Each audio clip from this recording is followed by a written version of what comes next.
Hello বন্ধুরা, সেদিন বাপের বাড়ির পাড়ার শীতলা পুজো হবে। শীতলা পুজোতে গিয়েছিলাম, আমার মেয়ে করেছিল উপোস, আমি করতে পারিনি। তা শীতলা পুজোর মাগুন নিয়ে সব মেয়েরা বউরা সব বেরিয়েছিল পাড়ায়, যেটা ঘুরতে হয়। মাগুন নিয়ে আসার পরে কুলো ঠান্ডা করার নিয়ম আছে, কুলো ঠান্ডা করছে।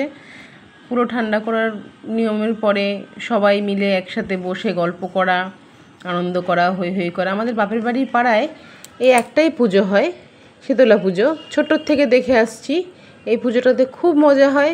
যারা আমাদের যাদের বিয়ে হয়ে গেছে তারা তো যাই সাথে সাথে এখন মেয়েগুলোও যাই, যে আমার মেয়ে, মনির মেয়ে, তারাও গিয়ে পুজো করে। আমরা এখন আর করতে পারি না, উপোস টুপোস অতটা করতে পারি না, সারাদিনের ফের সবারই শরীর টরীর খারাপ। যে পারে সে করে, আমার মেয়ে যেমন করে। এবারে যে ঘর সাজানো হচ্ছে, যত উপসীরা আছে, কেউ কলা গাছ লাগাচ্ছে, কেউ বাটা সাজাচ্ছে। এই যে মা চলে এসছেন, দেখো কি সুন্দর মায়ের মুখটা হয়েছে। তো শীতলা পুজোর সময় আমাদের বাপের বাড়ি পাড়াটাতে খুব আনন্দ হয়, সবাই মিলে সব পাড়ার বউরা মেয়েরা একত্র হয়ে সারা দিন হৈ হৈ করে সন্ধ্যে অবধি কাটাই আমরা। আগের দিন পাড়ার সবাই রান্নাবান্না করে রাখে, সেদিন আর কোনো রান্নাবান্না থাকে না। শীতলা পুজোর দিন আগুন ধরে না, সবাই জানো।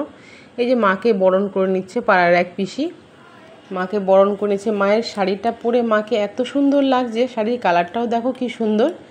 মায়ের মুখখানা যেন অপূর্ব হয়েছে, এবার মায়ের মুখখানা মনে হয় যেন তাকিয়েই থাকি। এবার যত পাড়ার ভাইরা আছে, দাদারা আছে, সবাই মিলে মাকে মন্দিরে প্রবেশ করাচ্ছে। দেখো, এটার সময় একটা হৈ হৈ চিৎকার শুরু হয়, এই মায়ের মুকুট ভেঙে যাবে, এই সেই। এটাও একটা আনন্দ লাগে। মায়ের দর্শন করাটা সবচেয়ে সৌভাগ্যের ব্যাপার।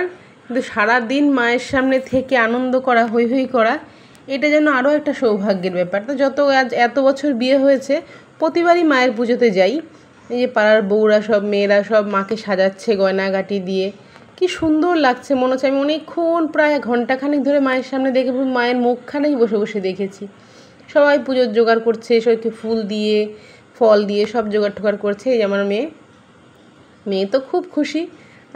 ও প্রতিবারই করে, ওর মাসিও করে, আমার মেজো বোন ও আসেনি। ওরা 3 বান্ধবী এবার করেছে। মেজো বোন এসছে, ওদের ওষুধ পড়ে গেছে দেখে ও করতে পারিনি, সরি। তা ওরা 3 বান্ধবী মিলেই করেছে পুজোটা। এই যে আমিও একটু ভিডিও করে নিলাম। তা সবাই মিলে যখন যে কোনো একটা আনন্দ উৎসব করা হয়, ভালোই লাগে সেটা। এই যে সবাই বসেছে, পুজো শুরু হবে এক্ষুনি। পুজো শুরু হলে সবাই যে যার মতন দক্ষিণা, ফল ফুল সবাই দিয়ে নিচ্ছে। ওই পাশটাতে সব অনেকে বসে আছে। সকাল থেকেই পুজোর আয়োজন চলছে, সকাল থেকেই হবে, প্রায় সন্ধে হয়ে যায় আমাদের। সন্ধে অবধি আমাদের এই পুজোর আয়োজনটা চলে। এবার ঠাকুরমশাই তো পুজো শুরু করে দিয়েছে। দেখো, পুজো শুরু হওয়ার পরেই, পুজো শেষ হওয়ার পরেই এবার সবাই চলে গেল ঘটি নিয়ে। চারদিক যেটা ঘুরতে হয়, মন্দিরের কোনায় কোনায় জল ঢালার নিয়ম আছে, সে জল ঢালিয়ে নিয়ে এবার চলে যাবে। আমরা সবগুলো নিয়ে আমরা যে গঙ্গার ঘাটে যাব, রানী রাসমণি ঘাটে গিয়েছিলাম। এবার আমাদের গাড়ি না আসা পর্যন্ত সব মেয়েরা বউরা নাচানাচি হৈ হৈ করছে। আমাদের লরি ভাড়া করেছিল, লরি আসবে, ততক্ষণ আমরা সব নাচানাচি করছে। আমি একটু ভিডিও ক্যামেরা করে নিলাম, তোরা নাচ, আমি একটু ভিডিও ক্যামেরা করি। চলে গেলাম আমরা রানী রাসমণি মন্দিরে। সেখানকার গঙ্গার ঘাটটা খুব সুন্দর, তাই আমরা প্রায় ওখানেই যাই যে কোনো অনুষ্ঠানে।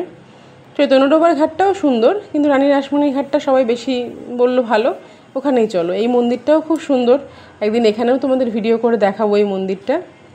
দেখো, তারপরে এখানে এবার সবাই মিলে চলে গেল গঙ্গার ঘাটে। খুব অন্ধকার ছিল, কিচ্ছু দেখা যাচ্ছিল না। তারপর এসে যেটা গড়াগড়ি দিতে হয় মায়ের মন্দিরের সামনে, এটাও একটা নিয়ম। তো ভিডিওটা আমার কেমন হলো জানিও কমেন্ট করে। টাটা।